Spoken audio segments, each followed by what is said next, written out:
That is strange. Something broke.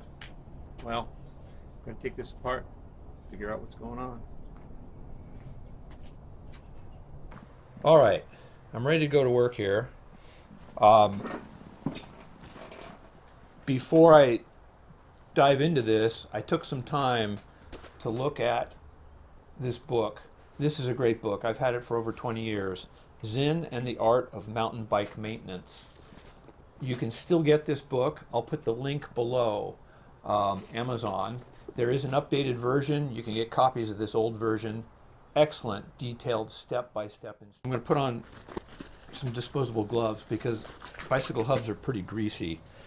This is a cup and cone hub, which means there are loose bearings in here.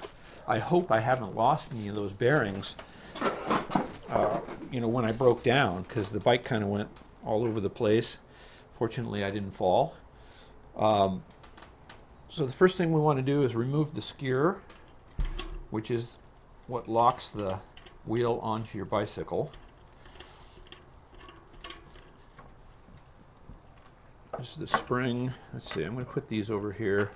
I got some rags here because it's going to be greasy as I work. All right. That all comes apart. Now normally you want to kind of keep track of which side goes in which way if you take these apart. Because I'm going to have to buy new parts, I'm starting from scratch anyway, so I'm not going to worry about it.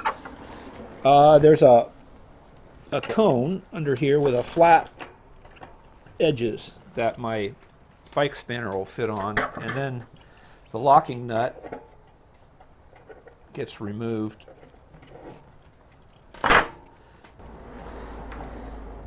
And if the threads are all fine, everything threads apart fine. Okay, I'm going to drop these on this rag here. Yeah, notice I put a rag down here to catch things. That way parts don't just roll away.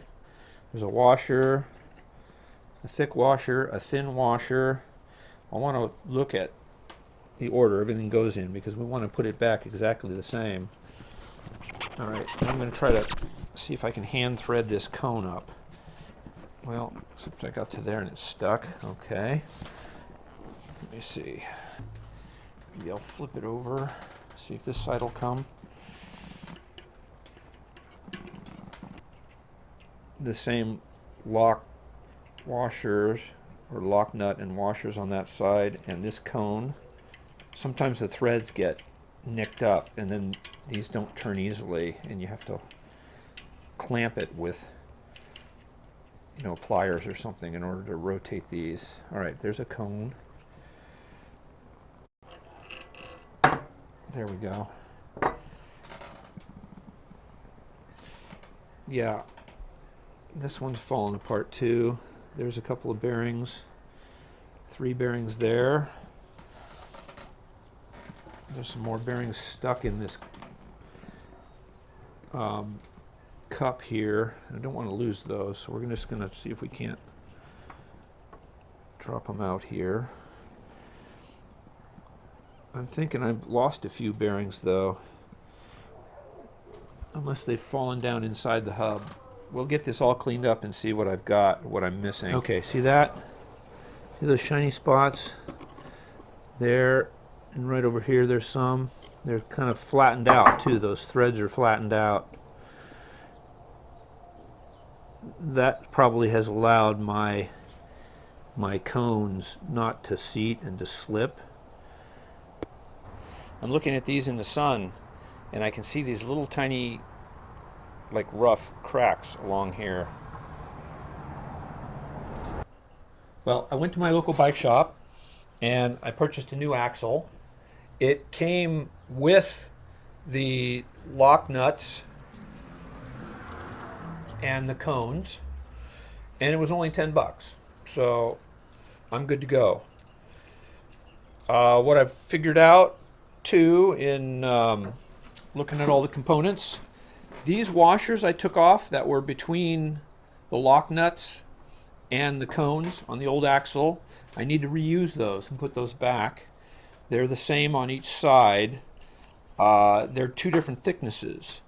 And what these do is they act as the spacer to actually create the right space, once this is assembled in the hub, to create the right space that fits in the forks on my bicycle. So your bicycle might have a little different width, which means you might have different size washers. Whatever they are, you want to be sure to keep them, to reuse them. I'm going to assemble kind of one side together here a little bit loosely so I can adjust it. And that's how it's going to go. One side is going to be preset. We're going to drop it in. As we first put a bead of grease, this is a good quality bearing grease for bicycles, but I'm sure any bearing grease is going to work. You just put a little bead of grease in the cup, just like that. Then we have to put the dust seal on. And we put a little bead of grease inside that dust cap. Now these dust caps are a little bit bent. I'm not quite sure why. Maybe I hit something long ago, or I don't know. Because they just kind of fell off when I took this apart. And they should be kind of tight in these openings. And then we've got to fit this into the hub, and it needs to kind of seat down in there firmly. And because it's a little bent, this is a bit tricky.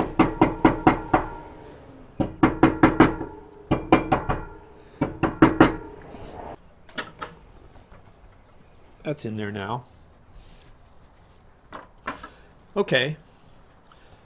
And then the next thing we do is we put our bearings in. But we have to put the axle temporarily through, and that'll keep the bearings from falling down the center.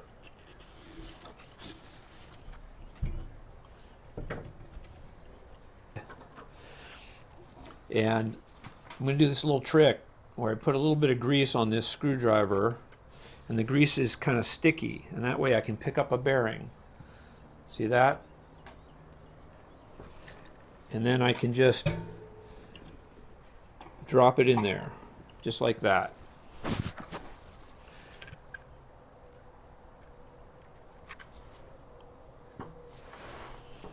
One at a time. Just like that.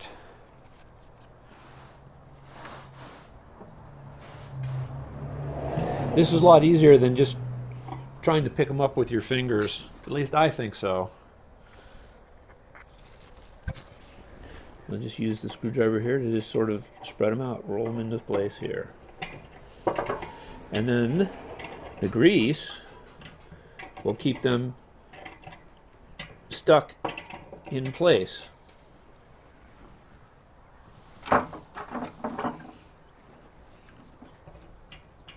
That's all there is to it. Then I can take this axle out carefully, put it in this way,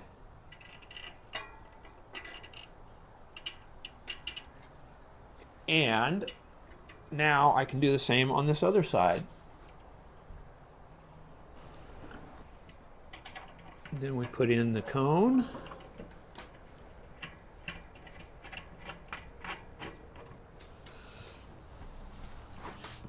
All right, once the cone's in there, we hold all the bearings in place with that. Now the trick is to get the axle centered so you have the same amount of axle sticking out on both sides. Okay, so right now I'm kind of off-centered, so I have to back off one side and tighten up the other here. Okay, see there's a little side-to-side play in that? See that little bit of side-to-side play? That's too much. So I need to tighten these down, just turn those cones until there is almost no play. See that? What's that, 1/2 millimeter of play maybe? And this turns freely. I think that's about right. Okay, feels pretty good. All right, then we put the skewer back in.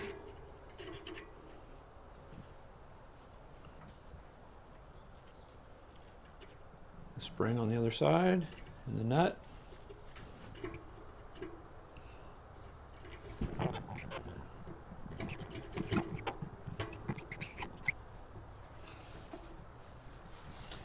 And we're good to go. Put it back on and give it a try.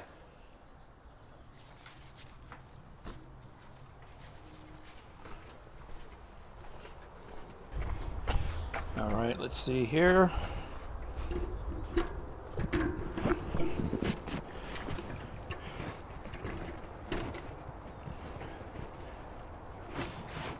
Okay, this all clamps on. Tighten the skewer. Now here's something you should probably know. The lever on the skewer should kind of face backward, either up or backward. You never want to do it so it's facing forward, because if you happen to catch something, it'll unlatch that. So if it faces backward, you know, you're not likely to do that. All right, that seems tight.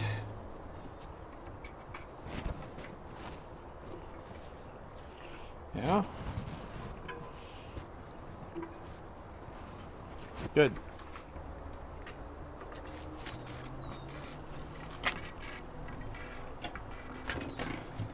All right.